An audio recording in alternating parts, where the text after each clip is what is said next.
સુરેન્દ્રનગર મનપા કમિશનરે પણ રોડ રસ્તાની કામગીરીનું નિરીક્ષણ કર્યું હતું। મોડી રાત્રે ચાલતી કામગીરીનું નિરીક્ષણ કરવામાં આવ્યું। વરસાદમાં ધોવાયેલા રોડની સમસ્યાનું નિરીક્ષણ કરવામાં આવ્યું અને આજે સમારકામની કામગીરી થઈ રહી છે એને લઈ અને માહિતી મેળવી। પાણીના નિકાલ, ડ્રેનેજ, ગટરની સાફ સફાઈની કામગીરીનું નિરીક્ષણ કરાયું છે। 4 જેસીબી, 7 ડમ્પર સહિતના મશીનથી કામગીરી થઈ રહી છે।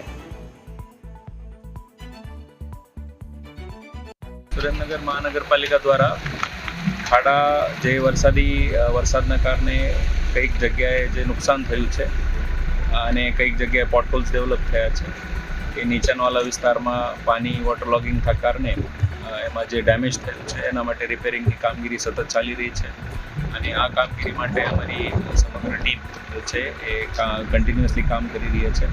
તકરીબન 3200 ટન વેટ મિક્સ અને 1400 ટનનું BSW અમે નાખી દીધું છે। 150 ટનનું ડામરનું પણ કામ થઈ ગયું છે। 4 જેસીબી, 7 ડમ્પરથી એ સતત કામ અમે કરી રહ્યા છે।